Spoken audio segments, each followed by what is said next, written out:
Welcome back to the channel, guys. It's time to talk about Juventus and their Calciomercato. Was it a Mercato top, a Mercato flop? Did they better or not the team?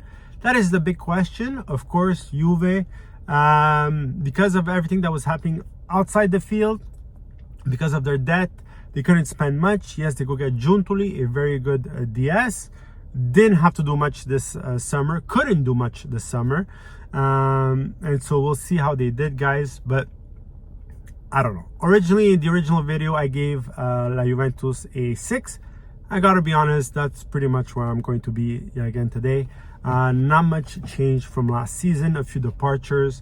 Di Maria, Paredes, Bonucci, Cuadrado. Players that had a certain weight in the team, especially Bonucci and Cuadrado, but that I think their time was done. Like, Bonucci should never have gone back to Juve after he left the first time. Allegri didn't want him back then, and he still didn't want him now, and that is the proof of it, because he's gone and he didn't make him play. All right, so before we start, guys, like and subscribe as usual. We want and need your support. We're on the road to 1,000. If you're watching the video and you're not subscribed, please do. I would definitely appreciate it. And if you're already subscribed and you keep watching, thank you for the support. So let's start in nets, guys. In nets, Juventus gets a 6. 6, you're going to say, Rock, why?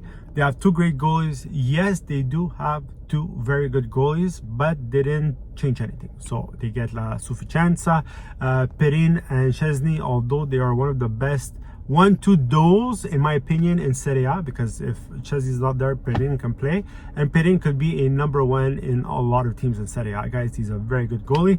So they get a 6. They haven't changed much. Nobody came in, nobody came out.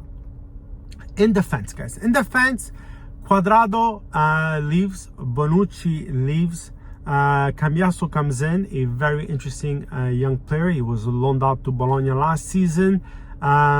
Is he the player that's going to change this defense? I don't think. Is he better than Alexandro every day of the week? But that defense is still missing something, guys. And Bonucci leaves. He leaves with all his experience. But his time was done at Juve. His time was done at Juve. The time that he left the first time, that was the time he was done. He should never have gone back. I can't stand him.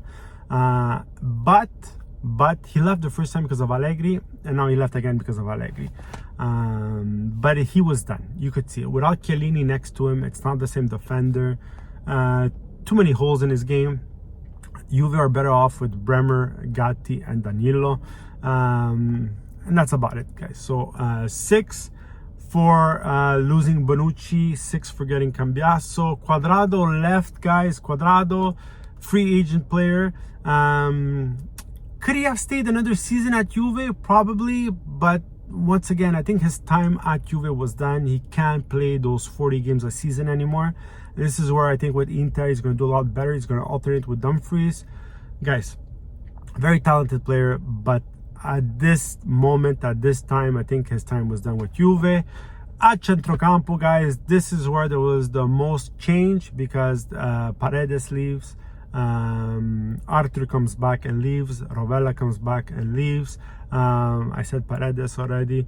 The only real player that comes in is Weah for the wing. Weah, a good player, a very decent player, son of former great George Weah.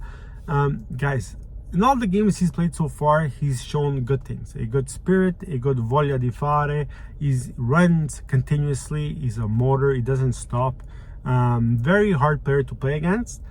But Weah and Cambiasso aren't the players that are going to change this Juventus team.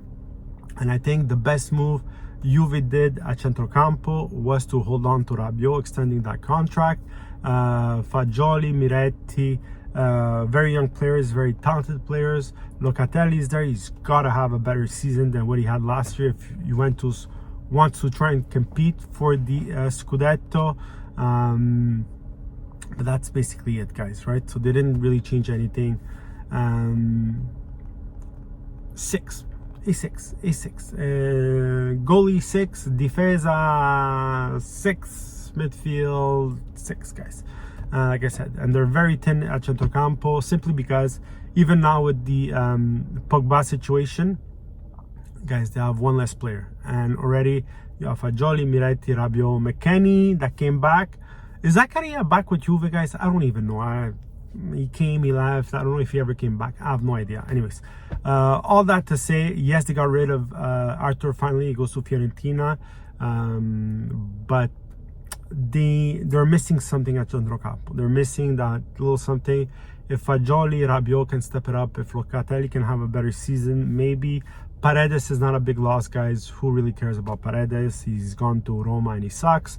But that's it. That's basically what they did. Up front, guys, they lose Di Maria. Di Maria, to me, was an important piece of that Juventus team. Yes, he wasn't really attached to the colors. It was more a paycheck for him, maybe, but that hint of creativity that Di Maria gave, especially if Chiesa's not there, nobody else can give it.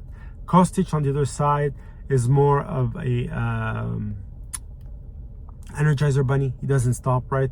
And even at that, we saw that in Serie A. It's not exactly the same thing as in Germany. Had so-so season last year. How will he do this year? We'll see. They keep Vlahovic and they keep Chiesa, which to me was the biggest and smartest thing that Juventus could do this season. A lot of people thought, why aren't they doing the Vlahovic for Lukaku? Is Juve really interested in Lukaku for Vlahovic?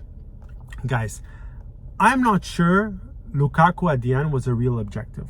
A lot of people are throwing out the hypothesis that Giuntoli just tried to disturb enough the player so that he wouldn't sign for Inter. And I am not sure that that is not true. I gotta be honest, I don't think with all the financial issues that Juve has, they would have taken on Lukaku for Vlahovic. Vlahovic younger, more value. If you need to sell him next season and he has a decent season this year, you are going to make money on Vlahovic. Lukaku, you are never going to make money off of him. He's a disaster. You're better off with Vlahovic. Vlahovic, guys, 23 years old, 22 years old. One of the best strikers in Serie A, if put in conditions to score goals, guys. We saw with Fiorentina, even with this Juventus team, he scored a few goals. He's had horrible seasons with Allegri, but you see that he tries and that he wants. This season started off better. 2 goals. Chiesa, if he's in shape, guys, if he can play a full season, we haven't really seen a Chiesa performance for a full season with Juventus, right? He was injured, big injury. He's coming back now. Now he's injured again after the national team. How many games will he miss? We don't know. But I think value-wise, by keeping those 2 players, if you need to sell them in the future, if they have a good season this year, you're going to make money off them. By getting Lukaku or by selling Chiesa now at 40, 50 million euros, you would have lost too much, guys. Besides that, they bring back Milik. Milik, guys, a smart operation for a team that didn't have a lot to spend. Why? Because they figured it out with Marseille for another loan, I believe. Milik is a solid striker, guys. He is a big physical presence in the box, can help the team come up, guys. And he always scores his goals during the season. So I think off the bench, a very good acquisition for Juventus. But once again, here the loss of Di Maria.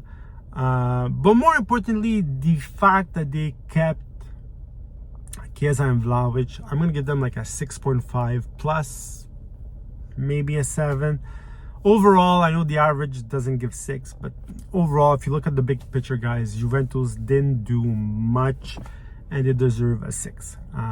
So to me, it's a Mercato flop, simply because they had nothing to invest in. They had no money to invest in the Mercato this summer with everything that happened outside the field. But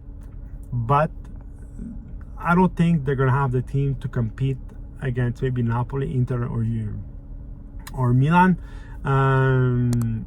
even without the cups. Even without the cups, guys. Let me know what you think in the comments. Like and subscribe.